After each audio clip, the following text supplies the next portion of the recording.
Live from an abandoned lot, it's Afternoons with the Little Genius!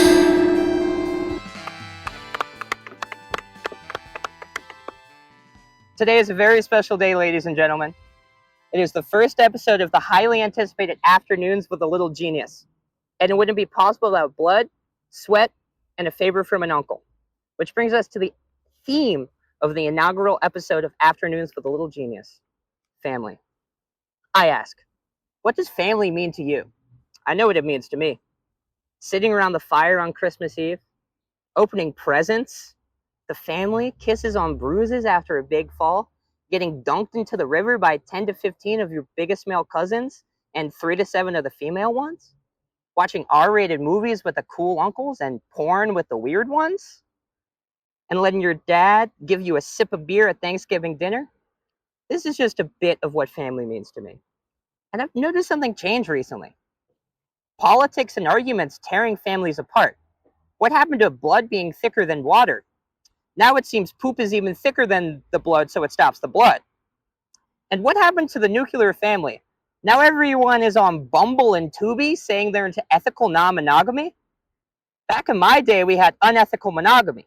My dad would never cheat on my mom, only hit her. And now that I've told you what family means to me, I ask you, dear fans and friends, what does family mean to you? Now, would it be a talk show without some headlines? Trump faces revolt from his MAGA base over Epstein files. Yeah, what's going to be in those files?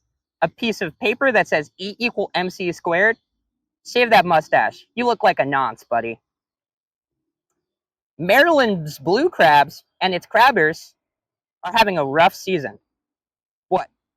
Are the crabs LGBTQ now? And so are the crabbers? Should it be LGBTQC now? And the C would be for crab? So it would be lesbian, gay, bisexual, transsexual, queer, and crab? Oh, wait. Zohran Mamdani isn't the mayor of Maryland, so the crabs are probably just dead or sleepy. Andrew Cuomo announces third-party run for NYC mayor, setting up rematch against Zohran Mamdani. Though it was bad enough when he kept making advances when 15 women told him no, it turns out 8.2 million is still not enough no's for Andrew Cuomo. And in some other news, Eric Adams caught eating ice cream and smiling. Good to see at least one mayoral candidate with some tact and grace left. Before we get into the interview, I think it's important that you get a bit more info on my background and where this all came from. My name is Grinning Bigley, but you might know me better as the Little Genius.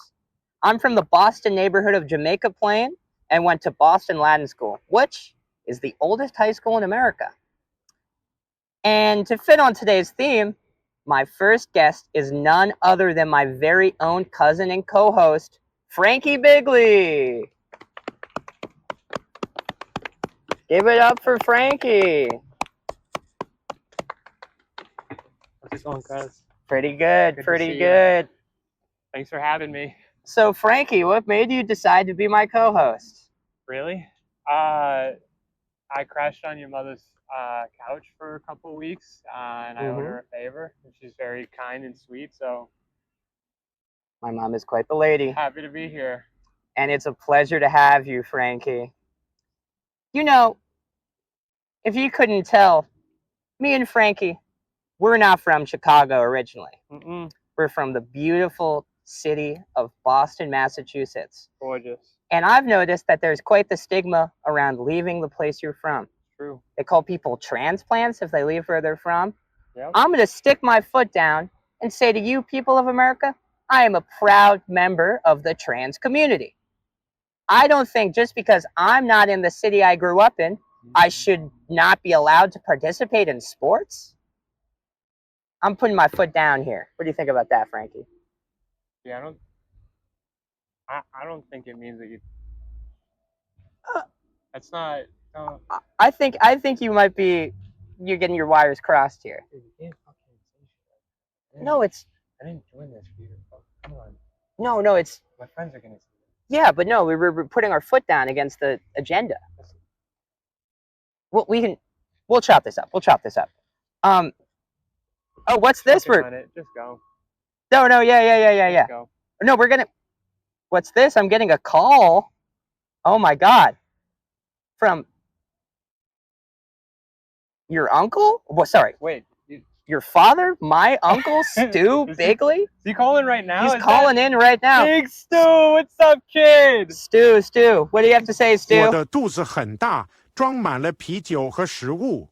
我爱我的狗大脑和我的侄子。Now, Stu, Fucking Stu. what a fucking classic guy. He's the man, bro. I know it's weird to love your father, but I don't know. He's a cool Aw. dude. What do you have to say about that, Stu? Beautiful love from your very only son. 我喜欢汉堡和薯条。我喜欢去公园。我喜欢我的狗。Oh, Stu. Crazy. I thought he would embarrass me too. I thought he was gonna say something weird. Do you have anything embarrassing to say about your son, Stu?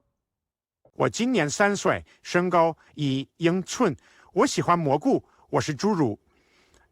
I don't think you can say that, Stu. That Yeah. kind of comes off as anti-Semitic. All right, dude. Listen, I get it. I'm glad that you fucking invited me to do this. I'm happy to help you, but like, if my fucking boss sees this, I'm fucked. Like, no, stop saying all this fucking stupid shit. Just be funny. Don't like, what? I think it is funny, man. Oh, Yeah, I well, mean, sorry. Today's episode would not be possible without our sponsors at APAC. Without their very generous donations of $60 and a pack of Campbell Blues, none of this would be possible. APAC.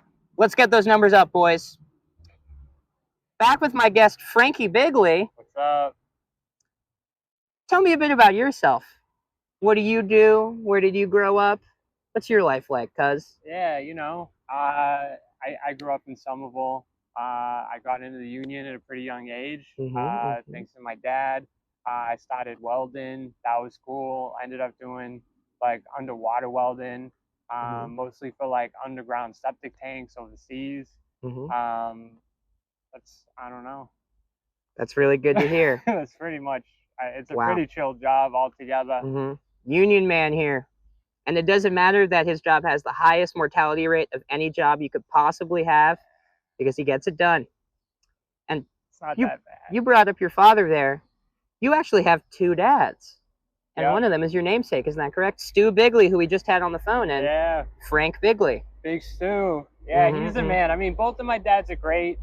I like to consider myself an immaculate conception. Yes, yeah. But yeah, I mean, it's kind of weird. Like, I don't know if they mind the backstory or not, but like, so like my father was dating this woman and they conceived, but somehow I have 100% of my other dad's DNA. It's not that big of a deal though, honestly. It's just It's chill. something in the water in Boston, man. What can you say?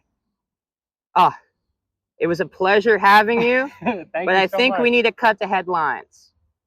Okay, let's do it. Yep. Hey, I appreciate it. Appreciate it. Love you, Let's kid. get a round of applause for Stu and Frankie. Okay, welcome back, man. Hey, thanks for having me. Yes, of course. Okay, now time for more headlines. Gray goo found in fridge. Local man says he found gray goo in his fridge. When asked, he had this to say. There was a bowl of goo in my fridge that was gray and smelly. Hey, dude, I think that's my ex-wife's cooking, but you can keep it. In shocking study, Stanford researchers find guys who play with their balls while going to the bathroom are 85% more likely to have high-paying jobs. Yeah, and 100% more likely to be gay. Just got to play with the top of it. Just the top.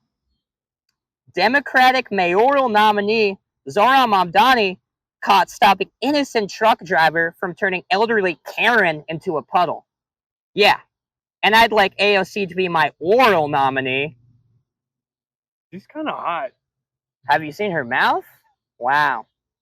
And for our next guest, we have a very special guest, a celebrity near and dear to many of our more artistically inclined friends' hearts, the Eraserhead baby.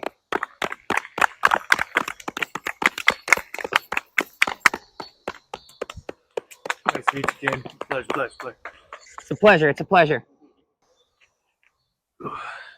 So, Mr. Baby, you're a bit of a celebrity. I'm not sure if it's as easy to recognize you now, but Yeah, you know, it's been a little while since I was the Eraserhead baby. I kind of grew out of it. But yeah, you look a little different. You look a little better, I guess. yeah, you know, handsome guy like myself. So, Mr. Baby, what kind of movies do you watch? Yeah, I mean, I'm not really into all that crazy stuff, but I saw Oppenheimer. I really liked that part with Florence Pugh's tits. They were stellar in that. She has a great stage presence with her tits and all that. But you know, other than that, that's really it. It was a really memorable movie. Ah, okay. A bit of a man of the arts still. Uh, you're a Philadelphian. What part of Philly are you from? Yeah, I was born in Fairmount, but I spent most of my days growing up in like Delaware County and stuff. You know, like they call it Delco. I'm from Delco, really. You know. That's good to hear. And as a Philadelphian local, what would you say the best place to get a cheesesteak is? This is highly debated. Oh yeah, you know, a lot of people say you shouldn't go to Pat's or Geno's, but what they're really doing is they're gatekeeping. You should go to Pat's and Geno's. And Pat's and Geno's. I know. What does that entail? It might seem a little surprising, but you need a little bit of teamwork from the two of them to get the final products to be where it needs to be. So for me, I like to go over to Pat's first and I tell them to give me a steak with no cheese. They look at me like I'm crazy, yo, but I'm like, yo, no cheese on my steak. Make sure it's nice and right. And then when I'm done, I'll go walk right over. Thank you. I'll go walk right over to Geno's. I tell them, let me get a cheese with no steak and no bread. And then they look at me like I'm crazy. But then I'm out there in the middle. If you know, passing Geno's, they're right across from each other. So I'll be in the middle of that joint, just putting it together. Herman Germ, a little bit of sauce, and all of a sudden you got yourself a cheesesteak. And that joint right there gonna be right, bro. And not a lot of people are gonna tell you about it because they don't really know. Wow. Philadelphians, is he right? Let me know out down in the comments. And I don't know. I feel like if you're disagreeing with the Eraserhead baby, you're maybe wrong, barking yo. up the wrong tree. You're wrong, yo. So I know my cheesesteaks. he knows his cheesesteaks, folks. What would you say are your inspirations in life? What brought you to who you are today? You know, that's a really good question. Obviously, I think it would go without saying that I would have to say Rocky Balboa is a big inspiration. You know, get knocked down 7 times, pick yourself up 8. You know, obviously David Lynch, I like him a little bit, you know, for all the stuff that we were doing together. But for the most part, I like to consider myself like a self-made man. And maybe my biggest idol is like Chase Utley, you know, like Chase Utley or like Nick Foles. I didn't really like when we had like Randall Cunningham and like Donovan McNabb or I don't know why, but I was always better with like I like Nick Foles and Carson Wentz. Those are like my idols. Yeah, I'm assuming you're a big fan of Cooper DeJean. Oh yeah, the Eagles, them exciting whites, man. The Reed Blankenship and Cooper DeJean. I was real happy they drafted a white linebacker because it's been a while since you had that kind of white dog on the team. But everybody knows you need that, obviously. Shout out Will Shipley. Shout out to Will Shipley, Reed Blankenship. Shout out to all the Eagles that are white. Well, I think that might be all the time we have today with you, Mr. Baby.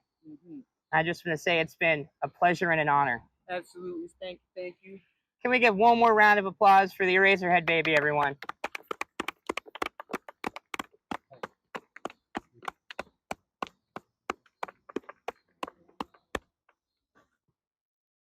Hello, people. I feel like we've had an incredible inaugural episode of Afternoons with a Little Genius. It's even starting to become evening. What do you look at the sun? Frankie, wouldn't you say that was a good first episode? Not as bad as I was expecting. That's enough. One more thing that I think I want to do on every episode of the show is spread a little love and positivity. Isn't that what life's all about? And to fit on the theme of every episode, I'll be ending up with some of my very own poetry. And today, on the theme of family, we have marriage, oh marriage. Marriage, oh marriage, what a wonderful thing to sharage. an eternal bondage to love and cherish, exclusively between a man and a woman, or a man and a man if one is short and one is tall. But y'all, didn't marriage used to stray ball? Where did marriage fall? Was it somewhere down the metaphorical marriage hall? Divorce is the worst, of course, like getting boned to the bum via a very hairy horse. If I were so regal, I'd make divorce illegal. Look at what it did to Bill Gates or Borat. Now imagine a divorced dad. Wouldn't that be so sad? Like how Kim did to Kanye. How could she say, get Ganye? Oh, until death do us part. Where can I start? What happened to making it work? Now all these girls want is to make their things squirt. So what will it be, young listener? Will you hop on the marriage carriage and say I do, or join the matrimonial wrecking crew? Together, let's stop making marriage a bummer and turn July 2025 into International Marriage Summer.